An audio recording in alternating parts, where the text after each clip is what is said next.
پہ کچھ ہماری جب دینی طبقے میں پوری امت میں، صرف ہمارے انڈیا پاکستان بنگلہ دیش وغیرہ میں نہیں، پوری دنیا میں جب دینی طبقے میں کچھ باتیں ہوتی ہیں، ہمارے حلقے ہوتے ہیں، جلوس ہوتے ہیں، کانفرنس ہوتی ہے، ہمارے مسجد کے بعد کچھ ذکر ہوتا ہے، تو اس میں کچھ قسمیں ہیں، کچھ قسم کی بات ہوتی ہے، اور ان میں سے کچھ کیٹیگوریز ایسی ہیں جو بالکل ذہن ہے ہمارے لیے، امت کو برباد کر رہی ہیں۔ اس میں سے ایک دو میں آپ کے سامنے رکھ دوں۔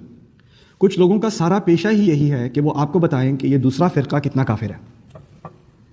اس کی ساری توانائی، اس کی ساری تحقیق اس بات میں نکل گئی کہ وہ آدمی کتنا کافر ہے، وہ لوگ کتنے خراب ہیں، اور وہ کیسے جہنمی ہیں، ان سے دور رہو، کسی دوسرے مسلمان گروہ کے بارے میں۔ اس نے کوئی اچھی بات آپ کو بتانی ہی نہیں، اس کا ٹائم ہی نہیں ہے، اس کا سارا ٹائم لگا ہوا ہے آپ کو اس کے بارے میں وارننگ دینے میں۔ اور آپ اس دوسرے گروہ کے پاس جائیں تو وہ کس کام میں لگا ہوا ہے؟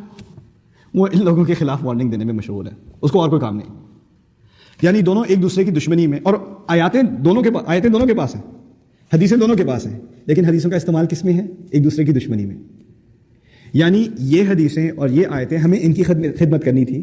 ہمیں ان کے نیچے ہمیں پڑھنا تھا، ان کی حکمت سے ہمیں اخذ کرنا تھا، لیکن اب یہ آیات اور یہ حدیث ہماری دشمنی میں، ہماری خدمت میں استعمال کی جا رہی ہیں۔ یہ زہر ہے، یہ امت کے لیے زہر ہے۔ اگر آپ اس میں سے کسی قسم کے حلقے میں بیٹھے ہوں اور کسی اور کے بارے میں بات ہو رہی ہو تو آپ اپنے آپ کو فارغ کر کے کہیں اور آپ جا کے سو جائیں، آپ کا وقت زیادہ استعمال ہوگا، بہتر اگر آپ سو رہے ہوں گے، ٹھیک ہے نا؟ آپ جا کے امی کو کال کریں، اپنی ثواب کمائیں، ماں سے بات کر رہے ہو، بس اس حلقے سے آپ نکل جاؤ، اس میں آپ کا کوئی فائدہ نہیں۔ دوسرے ہمارے حلقے جو زہر ہیں،